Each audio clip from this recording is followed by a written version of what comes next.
All right, we are honored to have on our guest today, Kaz Kazadi. Kaz is currently the Assistant Athletic Director for Human Performance at Southern Methodist University and serves as head of strength conditioning for the football program there. Football is really where Kaz shined in his athletic career and as a collegiate and NFL player, but coaching is where he found his voice. Coach Kaz has not only an incredible story in sport, but his personal journey as well. We are thrilled that he could share some of that with us today. And Lexi and I had the great fortune of seeing you speak at Summer Strong a couple of years ago. That was like a really impactful talk for us. And then hearing you on Power Athlete Radio, talking with John a little bit about your history was just incredible. So I thought you'd bring just great perspective on a number of issues, one being just leadership and coaching, and then another just kind of your perspective on all the race issues that have been occurring. One of the things that I took away from those talks is never be afraid to have that conversation. So here we are. If you don't mind, just catch up anyone up to speed on people who don't know you and don't know a little bit about your background coming to the States. All right. Well, can you hear me? Absolutely. Yes. Okay, good. All right. Well, first off, I'm going to start with a little quick introduction. I don't want to bore anybody out there. I'm going to go with an introduction, then I'm going to come back and I'm going to discuss like where this conversation and these thoughts are taking place. So basically, from the intro, I'm going to take a step back and talk about mindfulness, like understanding the way the human mind works and how it jumps to conclusions and what's happening and how to identify when your mind is running rampant or when it's doing its own thing. Okay. So first off, my original name is Kaz Kazadi. I'm not from the United States. I'm from Kinshasa, which was formerly known as Zaire. It's the Democratic Republic of the Congo now. Was born there in '73. It's a really dear place to me. It's like a place that I use to kind of anchor my whys. And I'll give you an example of how I do that. Like the object that we're talking about on right now, like the cell phone. You know, if you're on an iPad, every time I reach for my cell phone, I always remind myself that like a lot of souls and a lot of people in that part of the country sacrificed their humanity for the betterment of technology. And by that, I mean coltan, cobalt, gold, things that are in the motherboard of the computers. They're in the motherboard of the cell phones. They come from the soil there and from the minerals there. I would say for at least 75 to 80% of the world, that's where they get those minerals from the soil of Congo and many parts of Africa. So I try not to reach for my cell phone carelessly or aimlessly or mindlessly, if that's the best way to say it. Got to the United States, was probably about 7 years old. A brief stint in New York trying to figure out like where we were going to move from there. And the only reason I bring that up is because it was like a fun time to come to the States, because you're talking about early 80s. You're talking about hip hop's birth, and you're talking about like people learning how to express themselves in a new form, a new art that was going to be called a fad, but ended up sticking and just kind of becoming the mainstream deal. So I talk a lot about hip hop because I like, to me, it's like one of the greatest art forms ever established, because it came from the youth, and when it's done right, it's still there.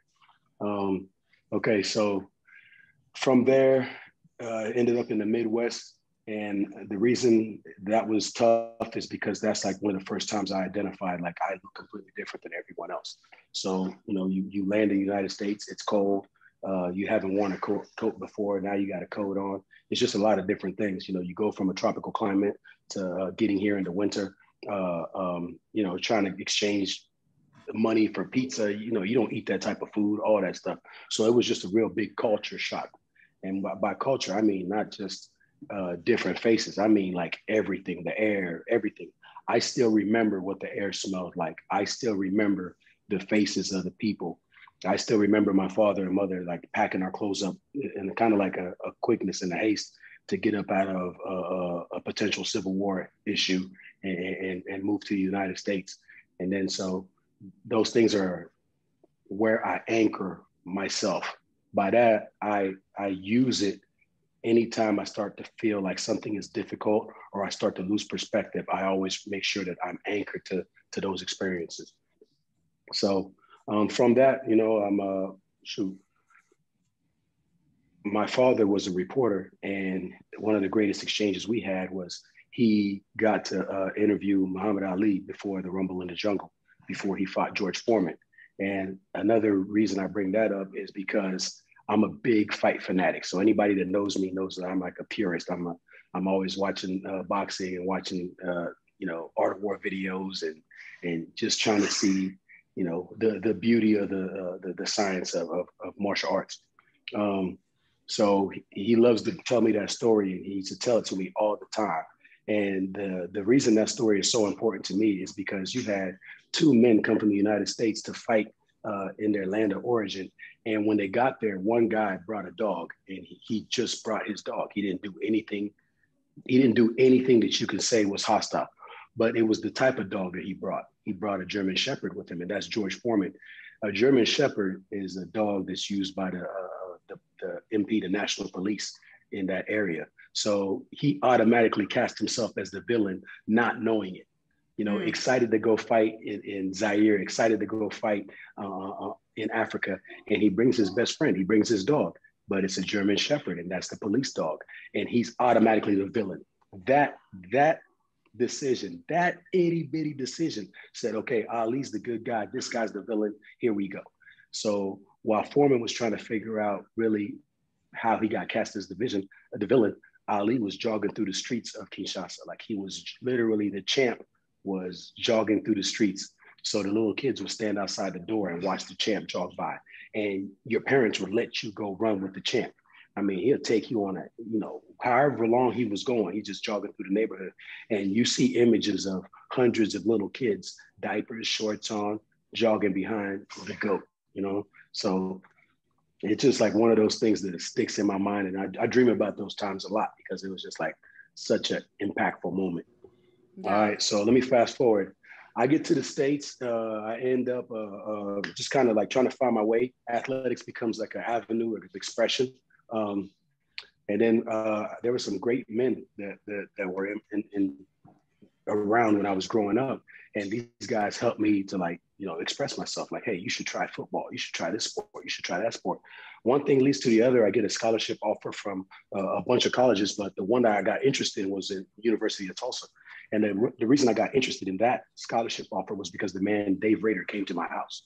He came to my house, not like the rest of the recruiters did.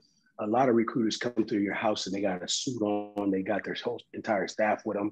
There's like a whole deal that they're doing. And, you're like, I don't even know if this is really you or if this is your representative, So when he shows up to the house, he sits down, just him and my family, and he eats fufu and he eats it with his hands. And, he's tearing the goat meat, he's eating the spinach, and we're sitting there and he's like, listen, I just need your help. I need somebody that's passionate about playing football like you are. And I'm doing this program. It's at Tulsa. It's a really small college. I can guarantee that you'll get the education that you want to get, that'll last you. And I mean, he just made some promises that had substance to them, mm-hmm. So as soon as he got done eating, my father kind of leaned over and was like, you're going to go work with this guy. This is where you're going to school at. But wasn't your dad super suspicious about the whole thing? He was like, wait, you're going to get paid as an amateur? Yeah. So that's the deal. My pops, from that point on, like, he was like, okay, you're going to go with this guy. And then he just couldn't get it over. He won't stop. He still doesn't get over it. He's always like, so you're telling me that they're going to pay for your housing, they're going to pay for food, they're going to pay for books, they're going to basically take care of room and board, everything, and you're not a professional? And I'm like, well, yeah, this is like amateur football. He's like, amateur. And he's like, that doesn't translate. Like, that doesn't translate at all. So you're getting a scholarship, your education is completely paid for up front for the next 5 years. Yes. And he was kind of looked at me. He's like, and your housing. Yes. And he just kept running it back, because to him, he was like, whoever came up with this idea of amateurism and then this label and convinced everyone that this was amateurism is a genius. Because he was like, this is completely the opposite of that. And he was like, this is not that. He just couldn't get over that in the United States, if you had a skill, they would pay for you to go to school while you worked on that skill. So, I mean, he just, like, when I say he couldn't get over it, he still brings it up. He still can't shake how the United States and colleges and NCAA stuff works. I So mean, but cut to current day, and you have people who feel entitled to those things, and competing at that level. They're waiting for the sweeter deal, and it's incredible to me. Like I just love your dad's kind of like just old school humility about the whole thing. yeah, but you got to understand, like, it's a if you take a look at what I'll say it this way. Okay, so let's say you've been doing something for 9 or 10 years. Let's say you started a a business when you were 13 years old, or you started a business when you were 10, 11, 12 years old, and somebody said, okay, this is little league business. Okay, you're like, okay, so now you do this business for 9, 10 years. Now you're 18. You're 18 years old, and these men come to you and they are making their living off of what you're doing. Mm-hmm. And so they come to you and they come and they say, hey, listen, we're going to ask you to do this and join us as an unpaid amateur workforce type deal. And then you're like, okay, yes, you're excited about it. But you have to ask yourself, if somebody's been doing something for 9, 10, 11 years, no other profession could you do something for that long and still be considered an amateur. If you had studied law, if you had studied medicine, if you had studied as an engineer or a mechanic, if you did something for 9 years, how could you ever be considered an amateur? And it's like, yo, you should be able to run your own practices. You should be able to think for yourself. And if you look at it, when you're 18, 19 years old, it's like, okay, well, when do I vote? Okay, if I can vote at this age, how am I still an amateur? That's a great point. So yeah, so it's just, to me, I always look whenever there's a noise, I try to pull my first responses back and just listen to what the noise, like what's being said in the noise, if that makes sense. Because again, when we talk about, when we go on in this conversation, we're going to talk about mindfulness and how the mind jumps to conclusions. My mind, and I'll speak for myself and try not to generalize as well as I can, but it will always say, this is what this group is thinking. This is what this person is thinking. And you have to arrest it at that point and say, stop it. Okay, take a step back. Right when it does that, identify that it's doing that and identify that's its job to do that. Yep. Your mind's number one job is to stay alive, stay healthy. It doesn't care about little details and little pieces of information. It just cares about managing stress and minimizing how much energy you use. So it loves to jump to conclusions. So it's those schemas that our mind makes, like you're right, just identifying what it perceives as threats quickly, because it may not have time to make a more thorough decision. But, in our day and age, we have time mostly to stop and think about those initial reactions, like you said. You're right. We do have time, but then there's the illusion of not having time. Because what does that mean? It's like, okay, the way you're attacked in marketing, the way you're attacked in advertising, the way you're attacked on your computer, the way you're attacked on your cell phone, the images that come to you, the commercials that your cell phone and the algorithm, the selection and all that stuff. It's like anytime those things come up, you have to stop and say, I'm constantly being attacked, forced into a lane and forced to think a certain way. And if you don't have the time to identify that, then you don't know you're under attack. I'm sorry to interrupt, but before you go like so deep on mindfulness, which I want you to do, I want you to tell me like, where did this come from? This passion for, incorporating this mindfulness and this cognizance of just how the brain's defaults work. How did that come into your consciousness, and why is it important to you? Well, everything starts with why. Everything starts with what's your motivation, and that'll be part of what we get into. And I hate to, be off on this tangent and not, go system by system on this. But so I'm asking myself why a lot, and I'm asking myself, what's the reason and purpose and motivation for so many things that I'm looking around and seeing.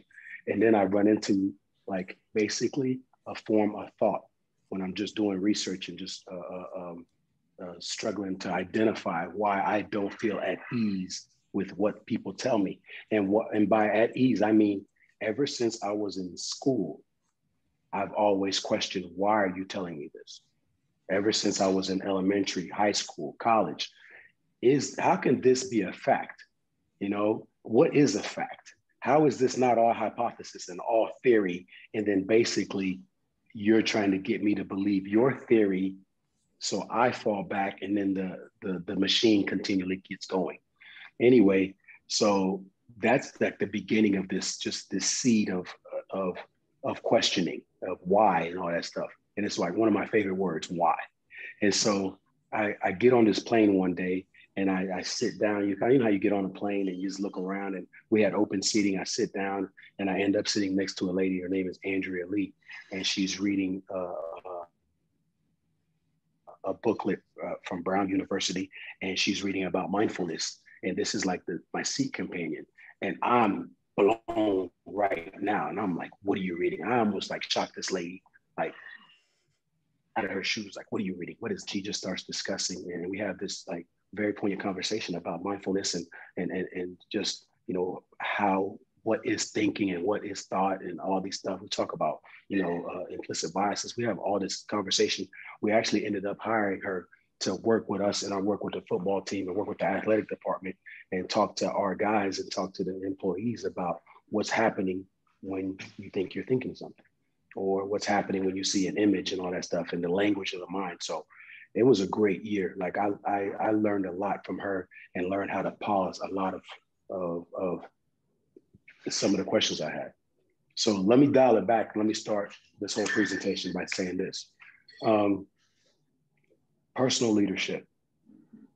We tell our staff, like, when it comes to professional leadership, that's your responsibility.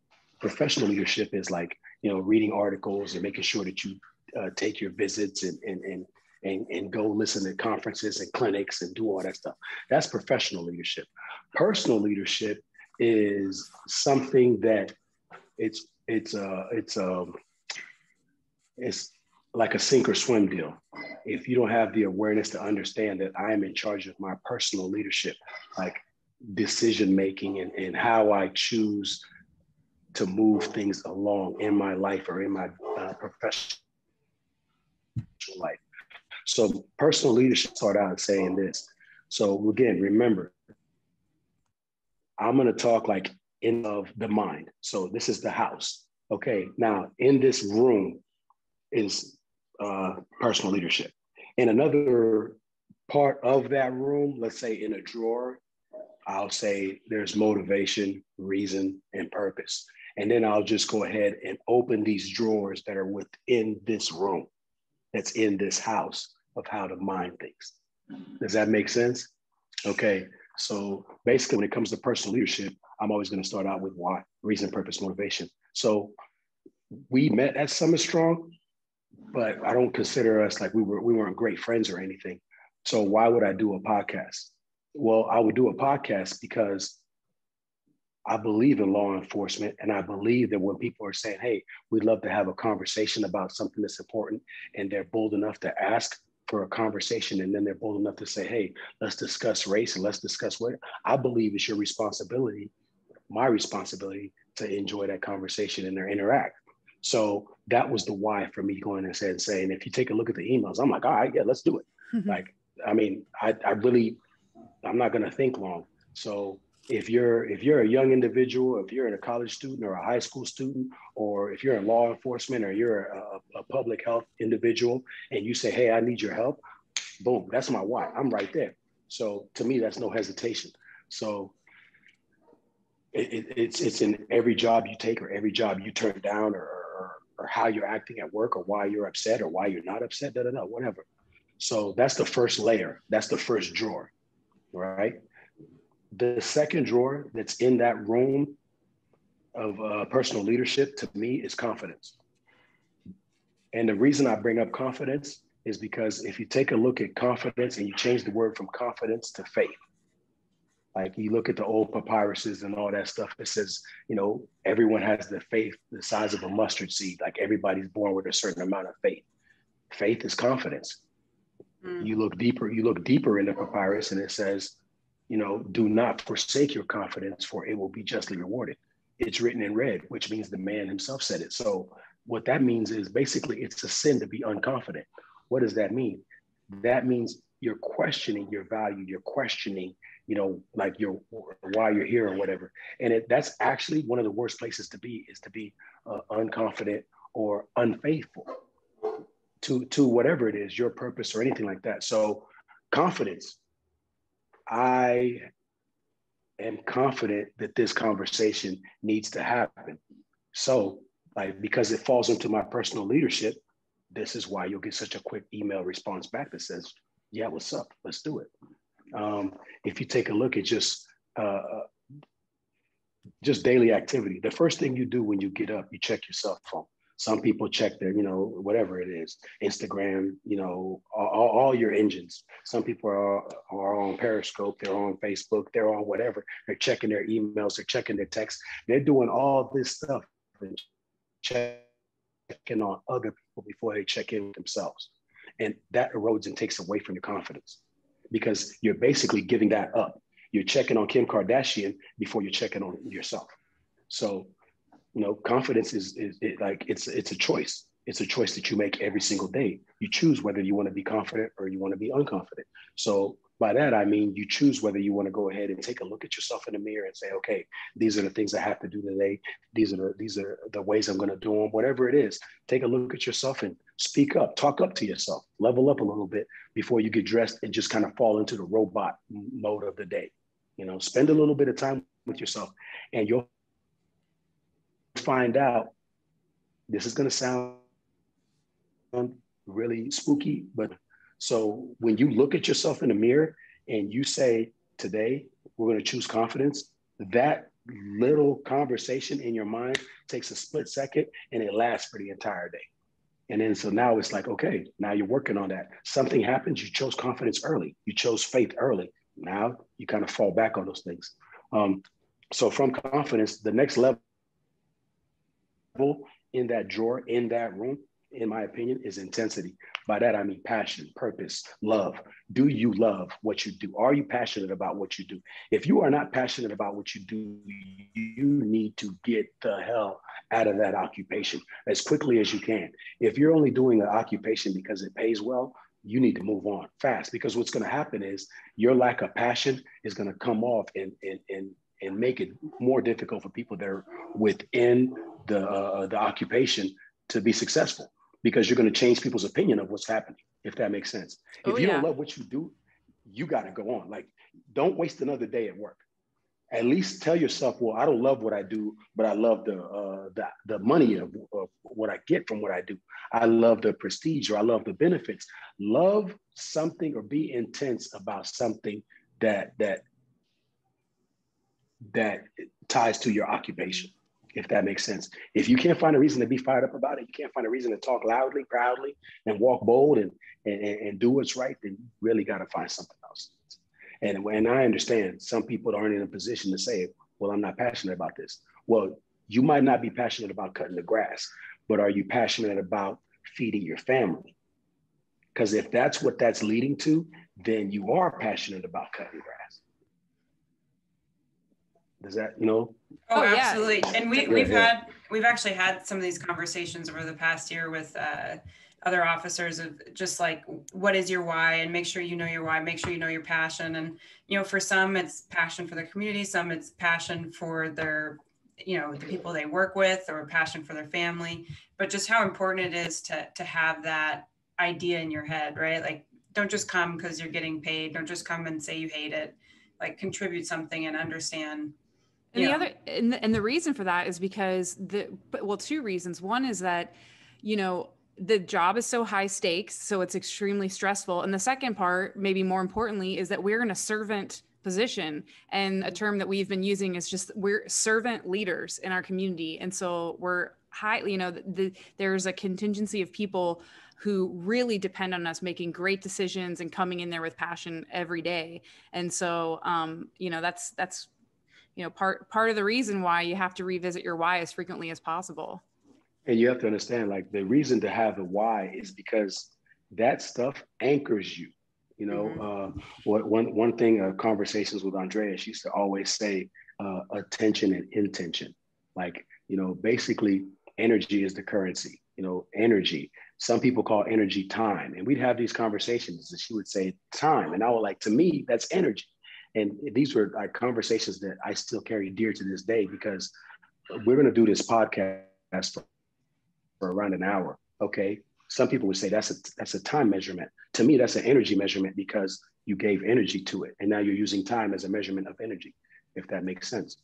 So like to take your why or take your personal leadership and take attention and intention and draw a rubber band or an anchor to it, what it does is wherever you're at and wherever you're going, it draws the two together because you're making conscious decisions. You're not doing random acts, and you're aware you're not doing random acts. And whenever you feel like that, you can take a pause. Whenever something happens, something that goes against your personal leadership, you don't sit there and beat yourself up and berate yourself and da-da-da, no shame, guilt. Just take a second and say, okay, I wonder why I did that. Wow, what did I learn? Wow, I'm embarrassed. Wow, embarrassed. How'd you get embarrassed? Okay, because really, if you take a look at it, life is the teacher. I mean, you got to live to learn. You got to live to experience and all that stuff.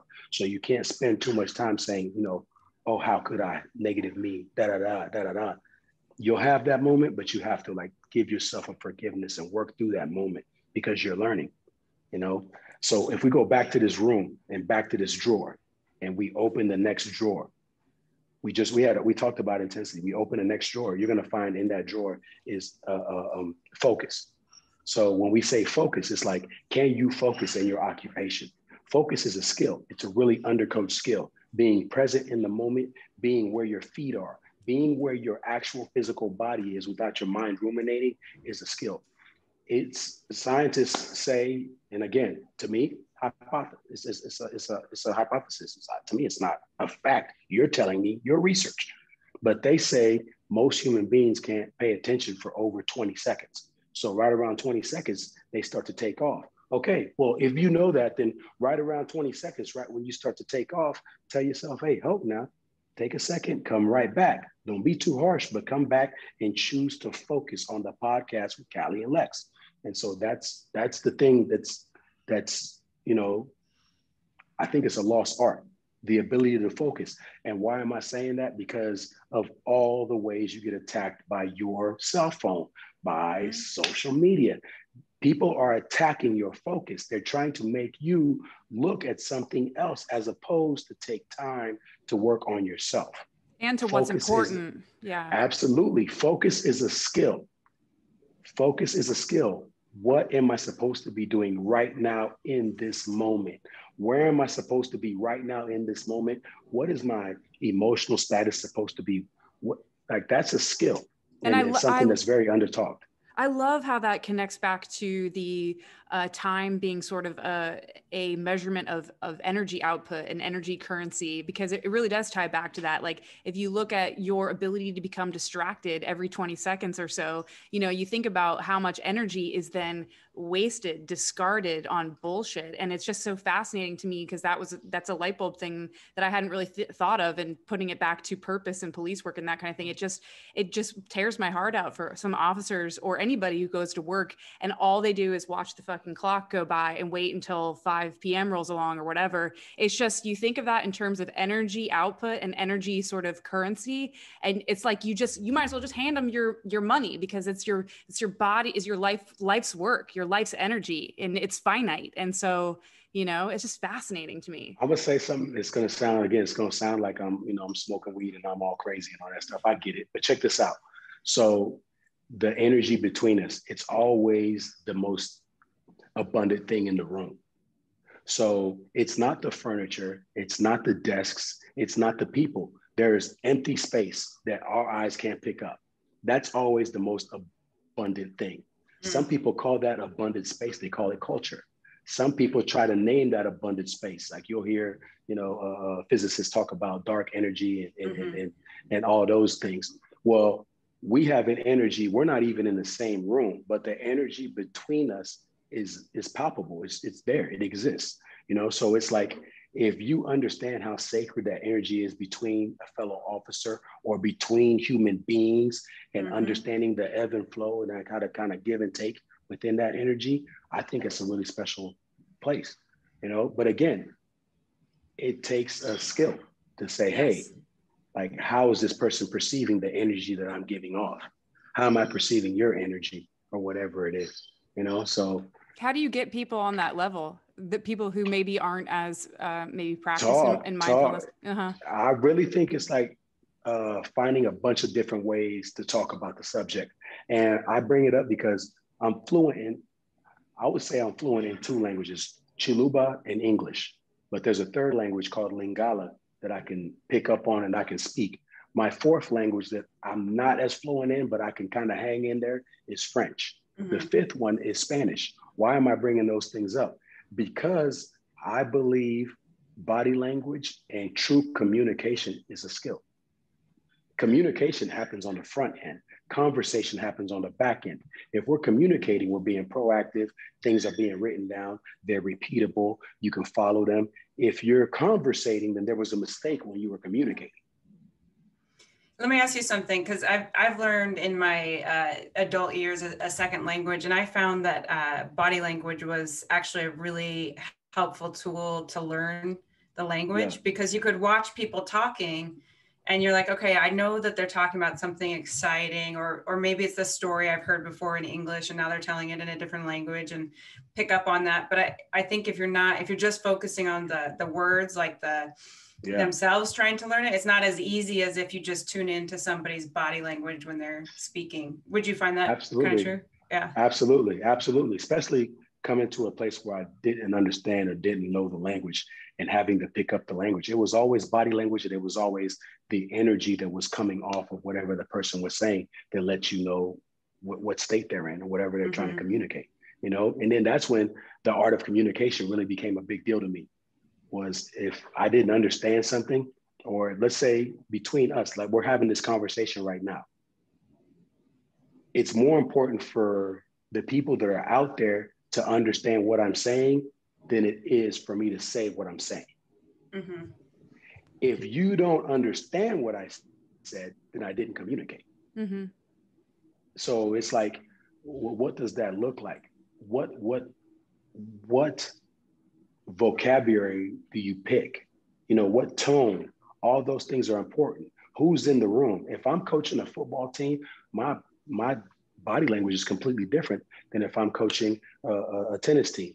You know, if I'm working in a room full of professional officers, law enforcement, we're going to talk at a different tone than we're going to talk if we're in a room full of NBA athletes. Mm-hmm. You know, so it's like, I think, again, that's a skill. I think those things are skills. You know? I mean, and to transfer it back just to kind of like on the job stuff for us, we know how important it is, you know, to have a certain body language and an air about you in certain scenes and scenarios or calls, just because of the impact that can have on the involved parties.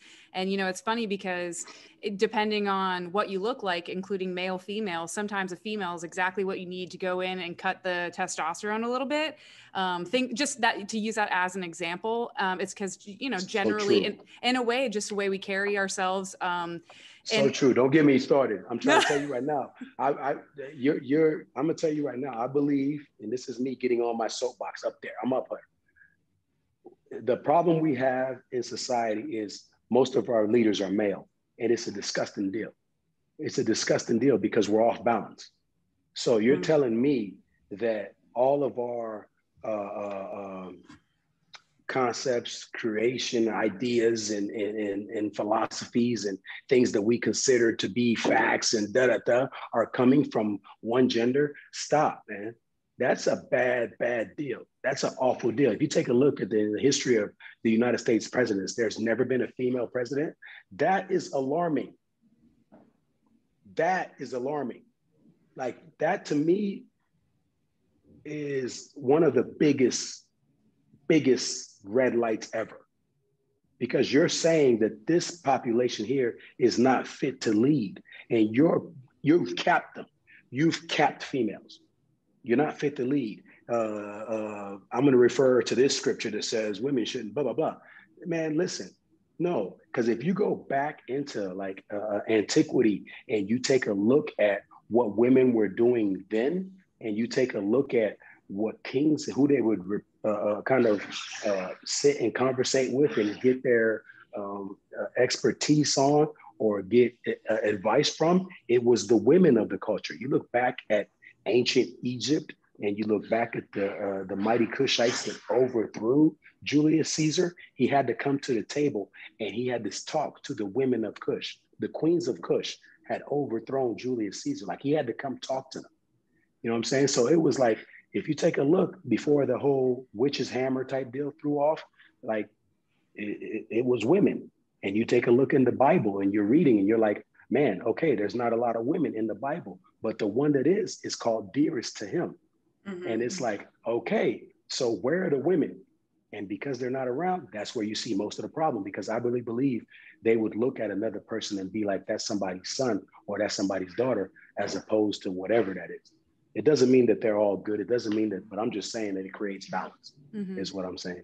So let's fall back. Go ahead. No, Go ahead. No, I was just going to say, I think there's so many avenues that we lack balance in today's society. And like sort of what you were talking about with being pulled into these different silos on your phone. And it's like everything is working to pull us apart instead of to bring us together. And I heard a great analogy of like, you can't have a kite without a string, because without the string tethers the kite down and the kite lifts the string up. So, I think that balance that you're talking about is really important in so many aspects. But yeah, go ahead. Balance is everything. Balance to me, in my opinion, it's everything.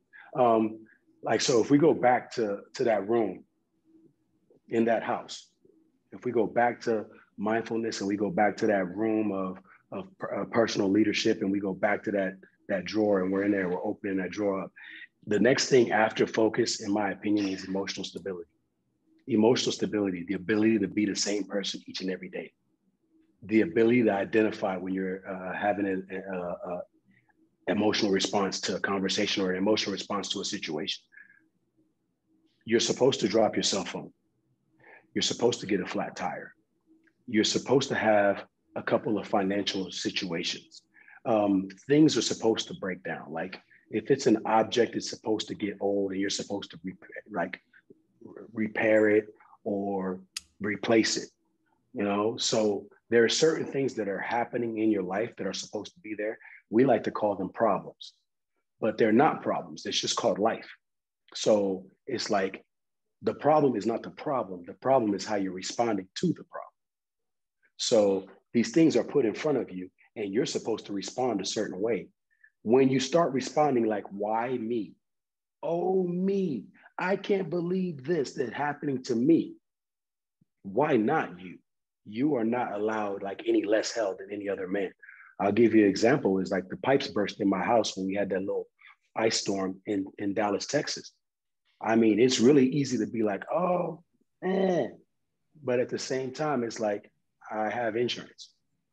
The pipes burst. There's a lot of other worse things that could have happened. There's people out there that when their pipes burst, their house like literally sank. So there's like, people call it perspective or whatever, but it's just basically understanding that life is the teacher, and to live, is to suffer, and to survive is to find meaning in it, and saying, okay, here's what we're doing.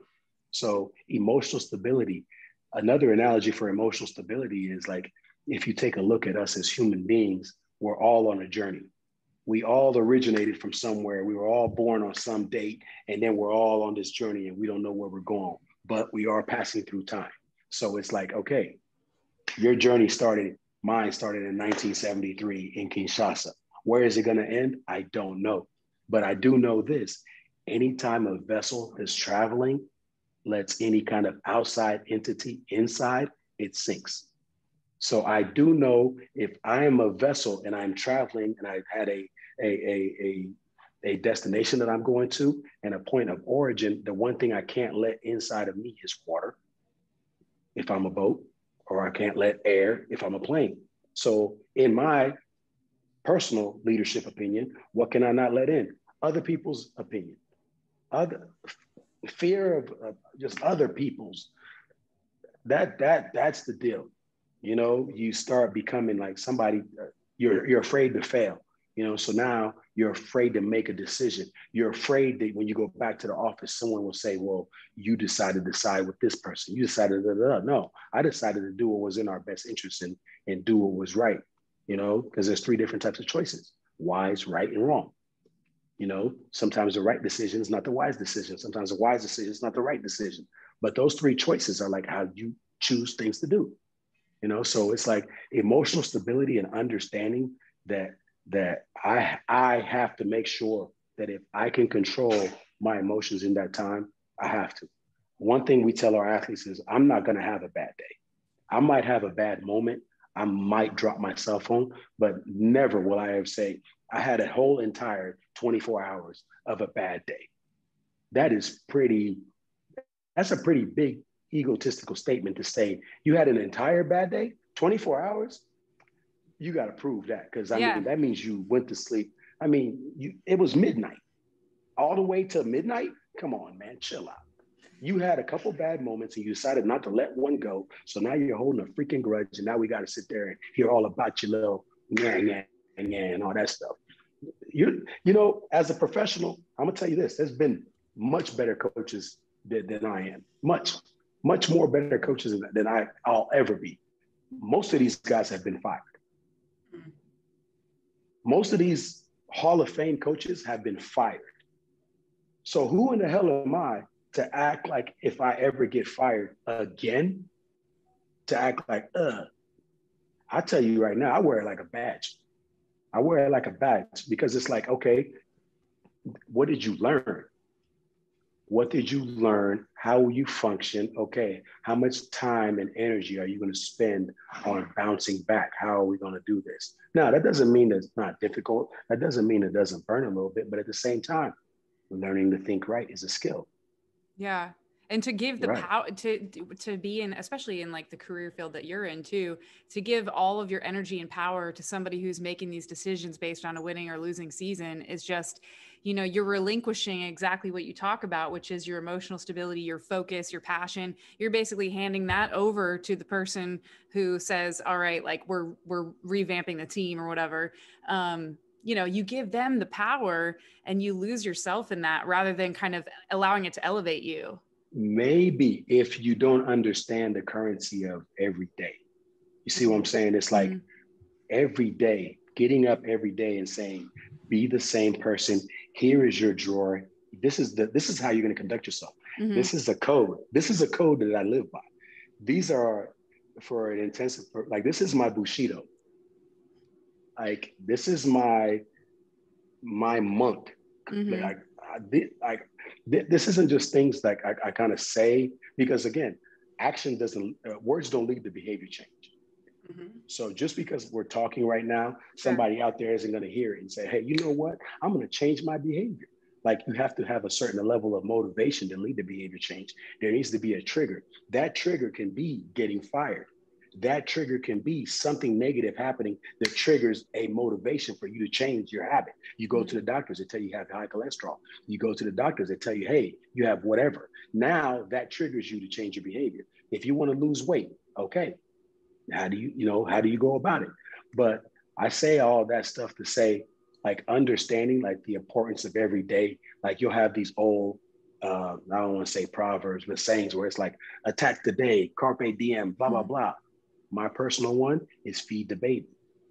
Because if I approach the day as an infant, I will take care of my day.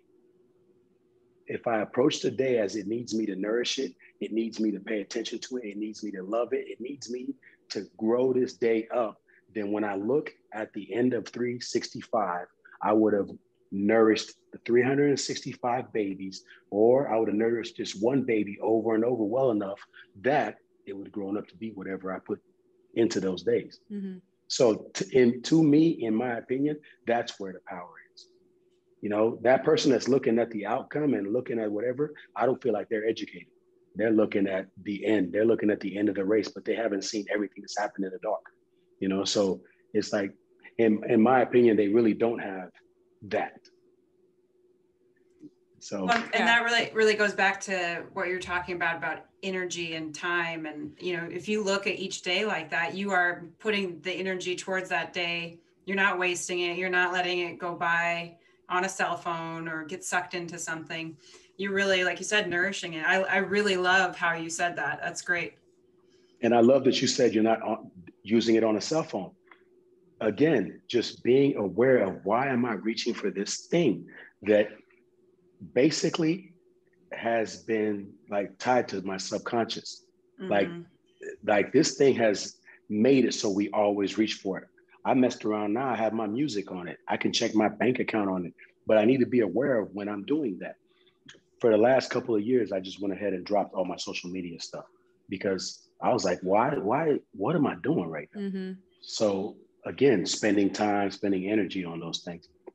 Like let's go back and back to the house. Back to the house. Yeah, back to the house, back to the room, drawers. Back into the drawer. You know, so after emotional stability, in my opinion, after emotional stability is pain, discomfort.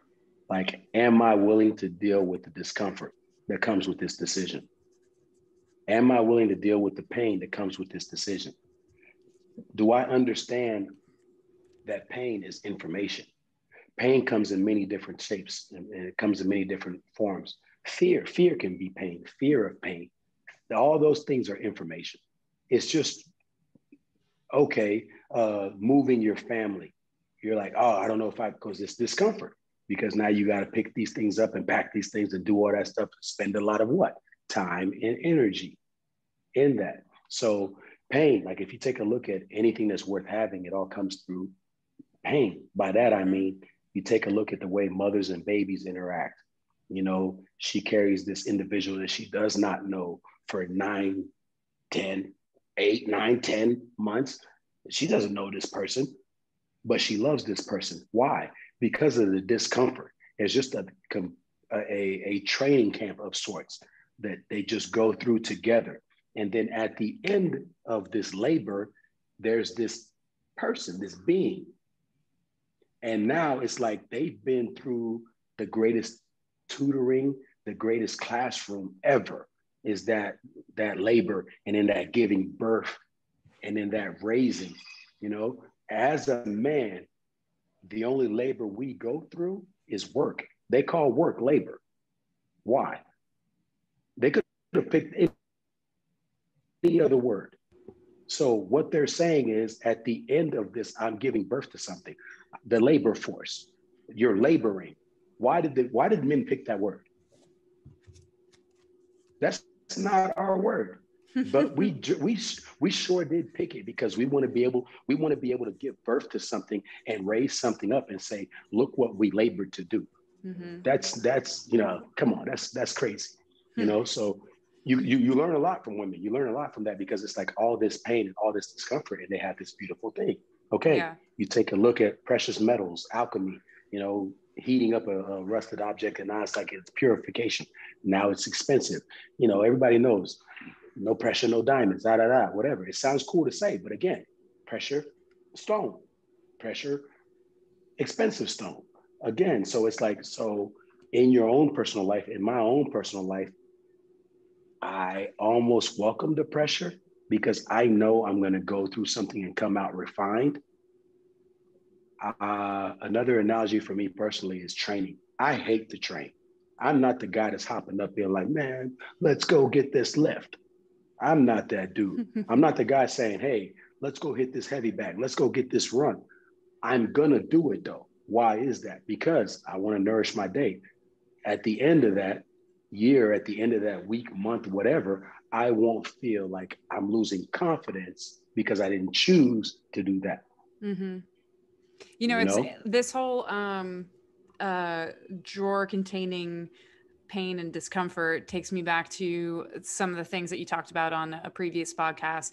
And you're talking about having these difficult conversations, particularly like the race stuff with some of your athletes and even some of your experiences in the NFL locker room, where it was this environment where there was a shared trust and communication and a real fruitfulness to your conversation. And now, you know, you're in a position where you're kind of, you've created this platform for your own athletes, and some of the athletes there, particularly like the white ones, are like feeling extremely awkward, extremely uncomfortable. And you're like, good, hell yeah, that's great. And you one thing that you said was this discomfort is like an alarm. It's like an alarm system that like essentially like that growth is about to occur if you just keep forging ahead.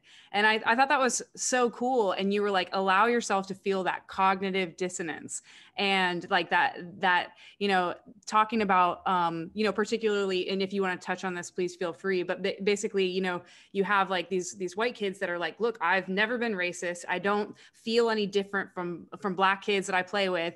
And you have to remind them through these difficult conversations, hey, well, let's talk a little bit about how wealth has been distributed over the years, how it's been passed down, or land or ownership or things like that. Now, like, let's talk about a little bit how we are in the positions that we're in currently. So just kind of embracing that like awkwardness. Yeah. I just thought it was super cool. No, you said it really well. It's like right when you get uncomfortable, that's the place you want to be. And it's you'll have people say, we're going to have some hard conversations. And what does that mean? A hard conversation is a repeated conversation. It's a long conversation. It's a conversation that's honest, is direct. It makes people emotional. Like we say words, and I don't think that oftentimes in my personal experience, and I hate to generalize, but in my personal experience is we'll say a word, words have meanings, words have power, but we won't acknowledge what we're saying. When you say we're going to have a hard conversation about race, what does that sound like? Well, you can't have it in 30 minutes. Mm-hmm. You can't have it in an hour. You can't have it once. And you can't have it whenever you're ready to have it. Mm-hmm. You can't have it quietly. You can't have it without people feeling things. And it can't always be on your terms, Right, exactly. And it can't be on your home field. It's like, hearing some of the guys say, I don't feel like I can interject. You're like, that's a good feeling. Now you're like, why do you feel like that? Right. Let's talk about that feeling that you feel like this isn't for me. Are you uncomfortable? Are you hot? They're like, right. Okay, well, imagine being like that 365. Mm-hmm. So now that you're like that, we're neighbors now. Let's talk. Mm-hmm. Like one of the things that I was fortunate enough to experience was 2 years ago, we went to Nigeria to do a football camp. And I remember my white coaches, like as soon as we landed, they knew they were white. Mm-hmm. You know what I'm saying? As soon as you land in Africa, there's a realization that you're white. You know what I'm saying? So now it's like that feeling, you're like, you noticed, and then they would be honest enough to say, man, like every day. It's like that would be tough. I'm like, right. And just imagine you're doing this for 5 days. Yeah, one of the most valuable experiences I had in high school was I did it was called a Peace Academy, but it's sort of a district-wide, people were invited to come, and I was definitely the minority there. And just having the feeling of like, okay, yeah, I get it. This is a little awkward. And I think it was like a week long, and it took me a little while to like find my voice and find the like confidence to speak up. And then, it went on to shape into some other projects, and I made some of the best friends there. But just that initial feeling, I think it was one of the most valuable things that I ever did. And then it really pushed me as I became an adult to seek out those uncomfortable situations, like go to different countries, be the minority, be the outsider, kind of like be the weirdo. I've been called the weirdo many times in many different contexts, and that's fine with me because I'm experiencing something, and I'm feeling awkward, and I'm working toward, past that. But that's how you learn. Mm-hmm. Like we think we learn in a classroom and sitting down with a notebook and a whatever. No, you learn by those times that you're uncomfortable and being able to identify discomfort and being the minority in a room. Like mm-hmm. Now you're like, okay, now you learn how to communicate. You learn how to listen. And that's like during some of the most difficult conversations that I've had about race is when we talk to someone and we say, this has been going on for over hundreds of years. The most difficult thing is when someone says, I think this is going to take time. That's when I kind of look at them and say, that is a very privileged statement. Like how much more time? How much more time is this going to take? Because it's been going on for a while. And so I think it becomes very obvious to many of the minority that this is so ingrained in everything that we do. It's so ingrained in all the decisions and all of our institutions. Like it's going to take a very, very conscious, systematic effort to make a true change, not just commercials with multicolored families and commercials with different faces in them. That's just surface work. Like, you're gonna have to do something really scary. You know, by really scary, I mean revisit the Constitution. Oh, whoa, whoa. Revisit some of the things that we say, like in our in our anthems and stuff. Mm-hmm. And it's like, okay, like revisit those things, have a conversation, start from the beginning, but start with the end in mind. Like, where do we want to end up? What do we truly want?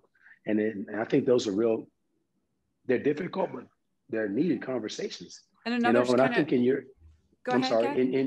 your, in your profession, it's very difficult because you can go back in time and people can point things out where, well, this institution has done this and done that. And so when someone makes a decision to be a peace officer, it's like the motivation, they need to pass that test. It's almost like, tell us why you're choosing this. This is a very difficult profession. You know, it's had a few bad apples really muddy up the waters. So why are you choosing this? It's had bad departments do this. So why would you choose this? So it's like, in my opinion, that person needs to pass that why question with fireworks. They need to pass that motivation of why they want to be a peace officer with, like, just, it needs to blaze. They can't have, like, they can't be unmotivated. And the other thing, the other half of that is there's a lot of onus on the department, especially nowadays where they're having such recruiting issues, not to make the job seem like it's something it's not.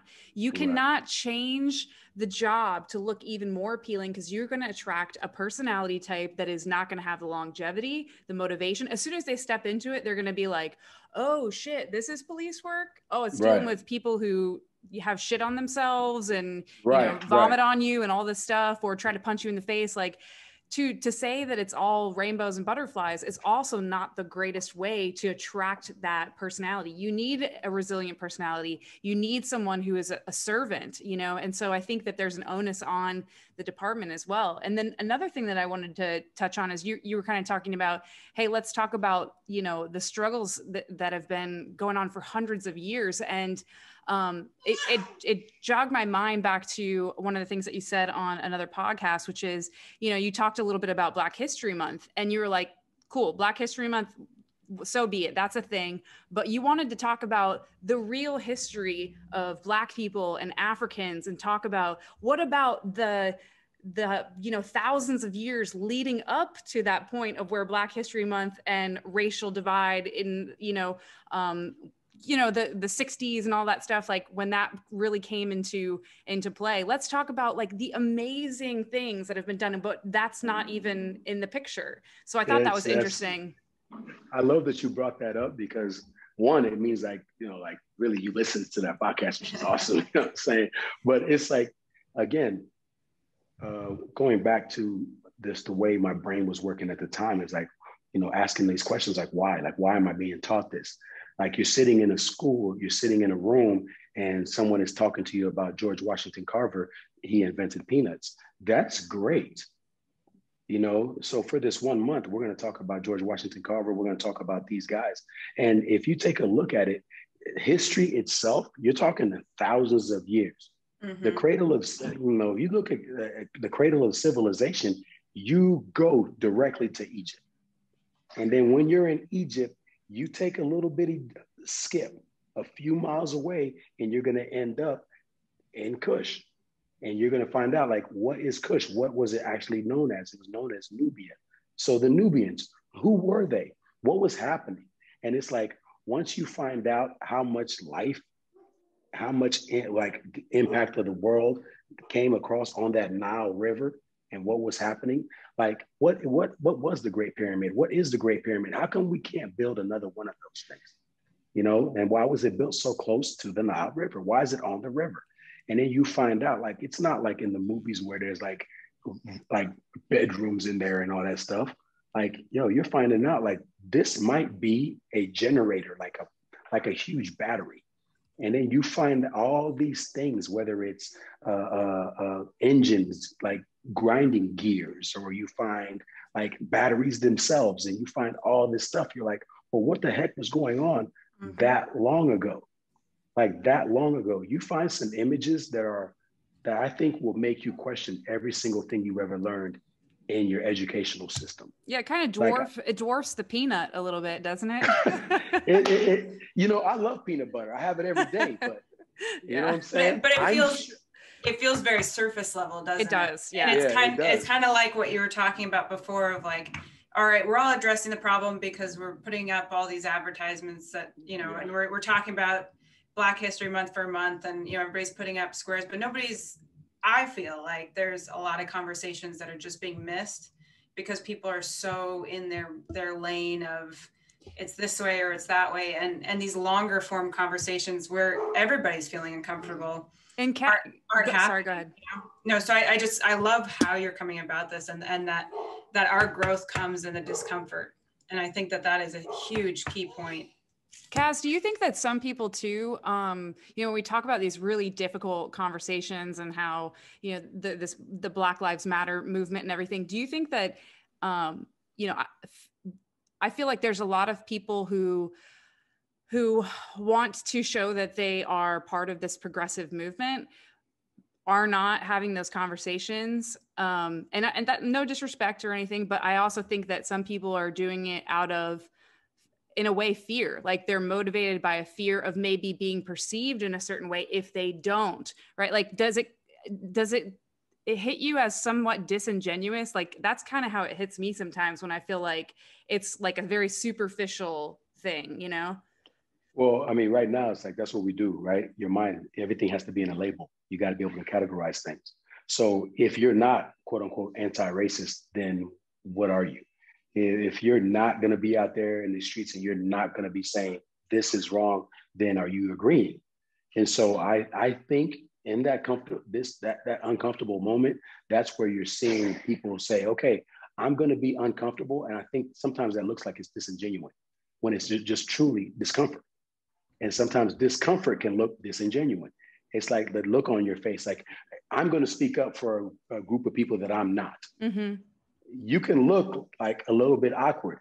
Now, the problem is if you don't go ahead and say, I feel awkward right now. Yeah. Okay. That might be what I'm missing there is like. Yeah. So what needs to happen is, I support the Black Lives Movement. I'm a white male, you know, I'm not Black, but I'm telling you right now, I'm a human being. And if I was, or if my friends that are, all I can do is talk from what I know. I'm not going to say the right thing. And that's where it became very difficult.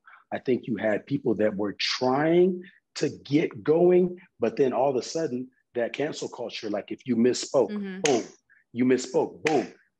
You need to say you're going to misspeak off top. Yeah. You need to say, listen, I'm uncomfortable right now. I don't know what to say. I don't know what to say. I don't know if I can translate my emotions correctly, but I do know right is right and wrong is wrong. Right. You know, so like, help me to help you. What do you need me to do? Now, once you say that, I think it's very important that the ability to listen pops back up. It's very difficult. It's very difficult for the majority to listen because they've been saying for a very long time. Just like it's very difficult for men to listen to women. If you're in a workforce, or if you're working in coaching, or if you're working in other professions where women are the minority, it's very difficult for men to shut up and just listen for a second, like active listening. This is a different thing than just hearing something. It's like, yo, take notes down. And if I've given you an idea that I thought about for a week or two, and you shoot it down in 30 seconds, you didn't even think about what I thought about. You know, what listening is a very active thing. It like, you have to be there. You have to be present in that moment, you know, and it takes a lot of energy because your emotions are going to pop up. Feelings are going to pop up. You're going to want to say something. You're going to get defensive. And when you do, it's okay.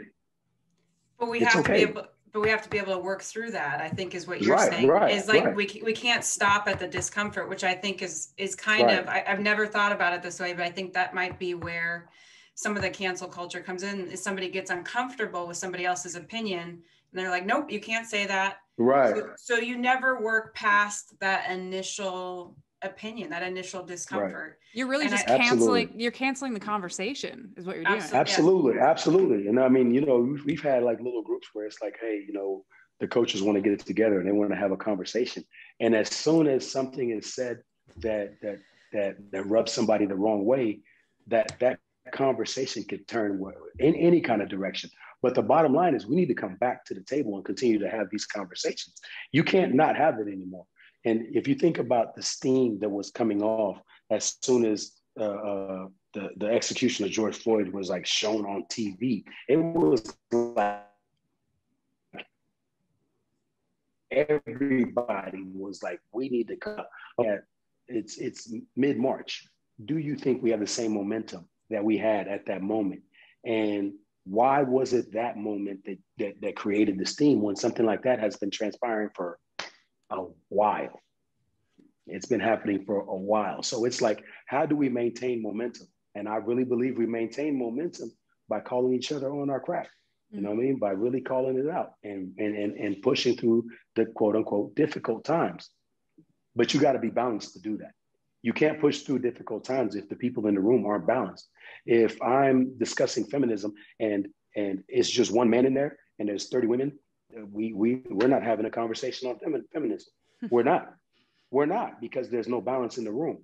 If you don't bring balance to the room and bring different concepts, ideas, and different tones and all that stuff, then it's very, very difficult to get to the positive side of whatever you have. No, that's such a good point. Somebody wants to ask me, like, what are you? You Democrat, Republican, you're liberal, conservative? I was like, no, what do you believe in? And I said, I believe in balance. Nice. There you go. That's exactly what I believe in. I believe in balance. And once you start to say, hey, I got a label here or a category here, you're not balanced anymore. And I'm like no part of it, Mm-hmm.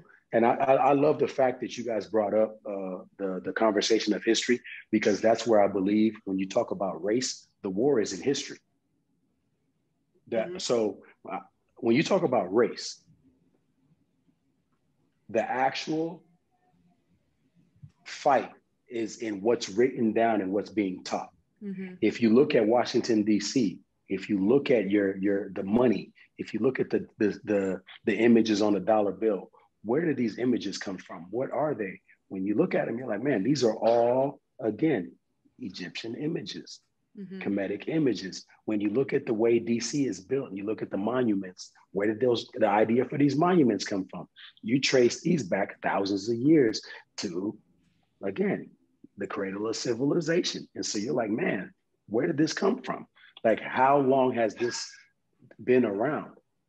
And when we're in our schools, we dare not discuss those things. It's interesting because it is such an influence. And I also, remember kind of you talking about our interpretation of history now and how President Lincoln on the penny is facing the opposite direction, and how intentional it was to put his, kind of his profile in that way, just because of his dissonance. And he's on the brown penny. Mm-hmm. And it's like his penny is brown and he's facing the opposite way. Mm-hmm. Everybody else's penny everybody else's coin is silver and they're facing another direction. Mm-hmm. What is that? That's a symbol, mm-hmm. And that's a symbol, and that's letting people know forever, this is what we think of this guy, And kind of going back to, you were alluding to this earlier, but, in terms of race, I know that you've expressed in the past that it is like kind of a fallacy and a construct, in that, you've talked a lot about how we are 99.9% the same, which, obviously is biologically proven. I mean, it's genetically proven. And it's just so interesting how we get fixated, and coming from your history and your part of the world that you, spent your like very young years in, what a war-torn area that is between, just the width of your nose. And you talk about the Hutu and the Tutsi. The civil war that's existed, and how that was, basically thrust into that culture from external, influences, and just, just what what a divisive thing that race can be. And, Right. you know, obviously it's a little bit after the fact now, we have to address a lot of these issues, but it's just, I like to go back to just the basics of that, because when you go back to the basics, you think about how fucking ridiculous it all is, you know? Yeah, if you take a look, again, the war is in history, right? So if you go back and you look at the great historians of the past, like, why are some Greek historians the ones that we learn in school? Because they're the ones that they had like a divisive outlook on things. If you look at the some of the other ones, where, you know, Herodotus is one that comes to mind, and what he was actually saying about the African continent, and what he was saying about where he learned what he learned, and how many universities that were being built, and his conversations that he had there. And now it's like, you don't hear much about him. You know, so it's just, again, questioning everything you learn. Wasn't he a Stoic? Was he a Stoic? I can't remember. A Stoic philosopher or something? I can't remember. Yeah, okay. You gotta. That's a heck of a pop quiz. I gotta go back. No, never mind. Back of that. But it's like, you know, again, just questioning everything. That's really where I like to stay in. I like to stay in like that why phase, and just question stuff. As soon as an image comes across, because our mind learns in images, like the imagery is a very, very powerful thing. And so, like, whenever we're discounting our kids looking at TV and watching and seeing how many different faces are on TV, and whatever shows they're watching, whatever's on their phone, like that's how the mind, that's what it translates. That's how it translates language into an image. It doesn't translate language into words, you know? So that deal with the coin, the deal with the images in DC, the way everything is built around, but never discussed. It's a huge deal. Yeah. You know, going back to the next kind of, is there a next tier beyond pain and discomfort that we were? Well, I think after you get done with your personal, like, that code, this is my code. I think everyone can create their own code. Again, my code is like why, confidence, intensity, focus, emotional stability, and pain. So I have those 6 things. And where did I get them? I stole them from John Wooden and his development pyramid. John Wooden had a great pyramid. Yeah. And so it's like, I'm looking at the pyramid and I'm like, okay, I like these. I've heard this before. I'm going to take these. I stole this information from someone else that gave me this information, but then I kind of took it and tried to inject it into just how I was going to live my life. And then that's why I'll call it like my personal Bushido, or my personal code, like my way of war, whatever. But it's like, I think everyone can create their own, however they do it. But you have to, like, when you create it, it needs to be how you make those decisions in your life. It needs to be what anchors you. Further than that, just understanding like the patterns of motivation, and understanding what makes us tick and why we do what we do, external and versus internal, and the lack of control versus external. Yeah, that's the deal, right? And that's where you said the word power, and that's the control. It's like, once you have the lack of control, you think that we use the word like giving up power or whatever. And so it's like, okay, so again, you're sitting there having to understand motivation is a huge, dense topic. You know, why we say and do what we say and do is a very, very big deal. You know, so athletically, with all of our student athletes, we go across the 6 patterns of athletic motivation. We're always going to discuss, the first one we're going to talk about is the fear of failure. Now, talking about the fear of failure, in my opinion, is one of like the best coaching moments I have every year, because I feel like I personally learned something about myself. Fear of failure, I learned a couple of years ago, and I think we talked about it at Summer Strong when we talked about, to me, there's no such thing as failure. There's no such thing as failure. On the flip side of failure, there's fear of success and expectations. So, okay, if you take a look, you're living your life, and life is the teacher. If you fail, did you just not get information? All you did was get information that you could learn how to do something to get to whatever point. So how do we ever fail? and I just really sat there and thought, you know what, this is something that we did to just go ahead and categorize things and be able to say, okay, there was the attempt didn't work, but we failed. No, you didn't fail. You learned. So but again, these are all patterns of athletic motivation. So it's like the first two, fear of failure, fear of success, and then expectations. And then you have like, what does underachieving look like? Underachieving. And then on the flip side of underachieving is a perfectionist. What does that look like? What are the kind of like physical qualities and the responses to stress that a perfectionist has? What are the responses to stress that an underachiever has? It's chaos and order, balance, right? There you go. Yeah. Talk to me. Yeah, no, I think that's great. And I think just that idea of being uncomfortable, again, going back to that, and you have such a growth mindset of like, every experience is going to be something that makes you grow if you look at it that way, but you have to first frame it in that manner, or else you're not going to be able to see the growth in everything, So I just love everything. Yeah. That's awesome. I love it. Yeah. In everything. And it's like but again, falling back and looking at history, like understanding, like that's where, if you can take a step back and question history, how much more we learn moving forward. I love to study the warrior cults and the warrior clans, and the reason I choose to study those people is because they knew their life was going to come to an end, and so to them it was a more precious, and so they lived it purely. They, to put life in every breath right now gives me goosebumps. Like to understand that the breath that I'm taking right now, the next one is not guaranteed. The only one I have is this breath. It makes me breathe a lot slower. It makes me dangerously calm. It really does. But again, it's like these are the things that I kind of fall back on. And we talked about the athletic motivations, and we talked about the 6 patterns.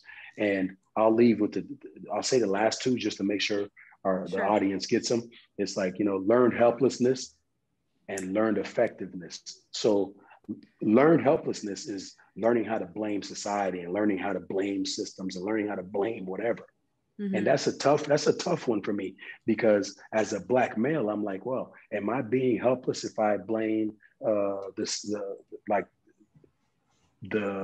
criminal justice system for and all that stuff? Learned effectiveness is, okay, identifying this and then getting out, setting out and trying to do something about it and being proactive, learning how to be effective, So learn the flip side of helplessness or effectiveness, which is helplessness, is you're kind of raised like that. You're raised to say, this is not something you can control. This is the system's fault. The referees are screwing you. The refs are screwing you. It's not that you weren't prepared or that team is just a dominant, gifted team. It's the referees. And now when you go home, it's reinforced by your mother, your father, referees, as opposed to you saying, how much did I actually go outside and work on my art? How much did I actually work on my craft? Like how much did I actually do to put myself on positive ground? So learning to be effective is where we want this thing to end. And when we're teaching this to our athletes, it always, again, is like a greatest moment of teaching, because first we started it off where it was like a vertical type deal, where we started it off and we would kind of like stack it on each other. We had a guy that it was probably 7 years ago that said, I think that the way you're teaching this might be incorrect. And I sat there for a second. I said, talk to me. He said, I don't think it's vertical. I think it's more of a cipher. And we're always in one or the other as we're going. And so it's like you could spend more time in the other as soon as you can identify that you're moving into something. Transition, yeah. Yeah. And when he said that, he changed the whole way we were teaching. That's awesome. Lexi, you got to tell them your mantra about the hand pointing fingers. Lexi always thinks about this. What's the little thing? Oh, it's just like when you're pointing at someone, you've got 3 fingers pointing back at yourself. So when you're blaming other people, you might as well just, you're usually the issue. But I mean, that's not, I just like the mindset of understanding, systems are in place that, have an impact on you, but ultimately, like you said earlier in the podcast, it's your reaction to those. And, certainly like this endeavor of us, Lexi and I, like focusing on leadership and trying to get as much knowledge from our guests as possible so that we can then go and translate that to be better service members to our community, and bridge that gap a little bit better. Like that's the only semblance of control sometimes we feel like we have, right? And so that's our goal. And, out of respect for your time, I know we've been going for a little while, but is there anything else you want to touch on that maybe we haven't asked you that you're burning to just mention? I just really think, it's the ego, the human ego, the need to feel like we have some sense of we're controlling something is just a danger. It's just a dangerous deal.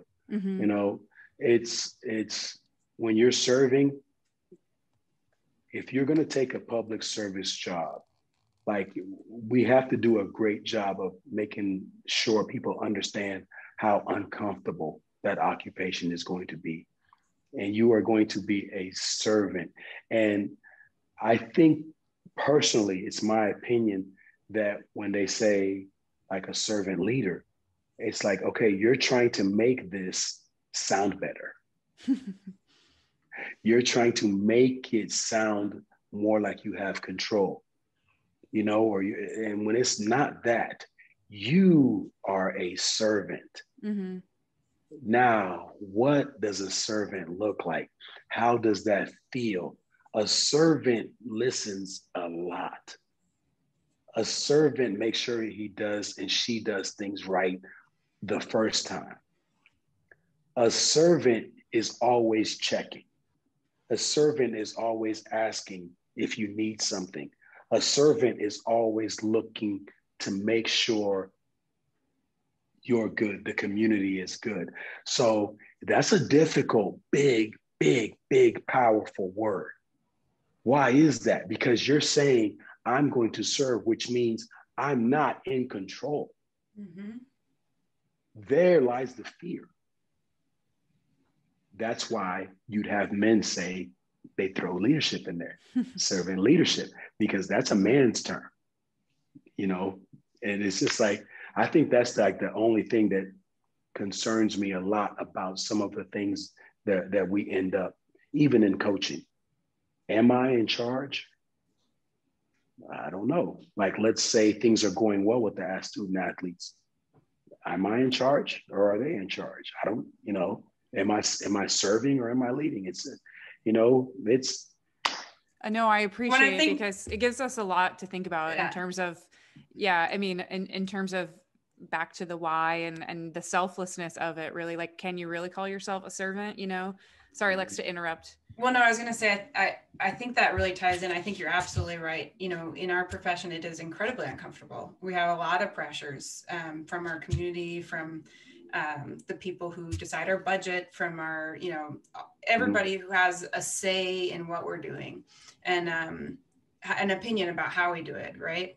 And it is uncomfortable. And I think sometimes we are serving and sometimes we have to lead and sometimes we have to be warriors and sometimes we have to be guardians. And if you're not comfortable embodying all of those things, then maybe it's not the career for you. And it's kind of in that like unknown, like you were saying, you have to kind of let yourself be uncomfortable, figure out, ask yourself why something happened the way it did, and then grow and get to the next thing. But, I think you're absolutely right. There are so many facets and we are going to be uncomfortable in this profession and you have to be okay with that.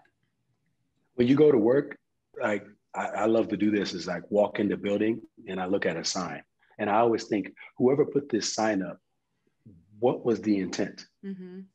So they put a sign up and it might say some kind of like real macho type deal here, whatever. Yeah.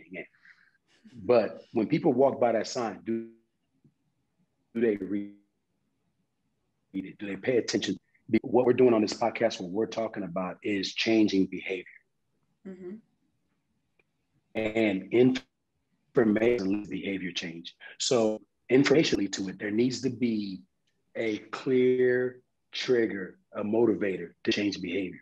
So it's like, okay, so if I have these signs up in the weight room that say this is what we do, is it the sign or is it me? Right. You know, if that makes sense. Right. It's like, You almost, okay, so yeah, the sign, yeah. if it's not already there kind of intrinsically, the sign's not going to be that deciding factor for you. You know, if you're not ready for that growth, you know, I completely get it. It's not even going to grab your attention. You know, it's just a formality, right? I hope like when we get off this podcast and let's say, you know, you go to the office tomorrow or whatever, somehow like the three of us, there, like we project a certain positive energy. My hope of doing this podcast is like when I walk into the building tomorrow, if I stub my toe, I laugh it off, I shake it off, and somebody says, "Hey, what did you do?" I was a human for a second, and I stubbed my toe, you know. Or an athlete says, "What's wrong, coach?" And I say something honest like, "I think I'm hungry," as opposed to trying to come off like a tough guy. Mm-hmm. I'm gonna go get a snack. I'll be right back. And so now I'm having these honest interactions. So they say, okay, it's okay for a man to say this is how he feels. Mm-hmm. What's going on, coach? Why are you upset? I feel like I'm failing. What do you mean? Well, we're not doing this well, so I have to be careful because I can't project my feelings and blanket everybody with my emotion right now. And then now this guy says, I got you, you know, and then they go from there. It's like this conversation we had, yes, it's out there for other people, but it's personal for me. Oh, this is selfish. This is me using this conversation to motivate me for tomorrow and to kind of, you know, look back at as I'm working. Well, I'm hoping that it does the same for other people because certainly, yeah, it is a very selfish endeavor for us. And I have a lot of notes here to reflect on and great things to take into the next week. So, Kaz, we can't thank you enough for hopping on. And per your own words, hard conversations are ones that need to be repeated. So I hope that we can talk you into it, you know, maybe in the coming months or year to touch base with you and see how you've grown since then. That'd be awesome. To tell the truth, that would be awesome to come back and loop back around and close the circle off. We're always evolving. Yeah. Yeah, always. Well, you guys make sure, man, enjoy your day down. If you're having one, enjoy the day, you know. I got a date night with my husband. oh, yeah. He's probably looking at you right now like, hurry up. He's like, why isn't your makeup done? My God. yeah, hurry up, man. All right. Well, we'll talk to you later. Bye. It was an absolute pleasure. Thank you. Thanks. Thank you.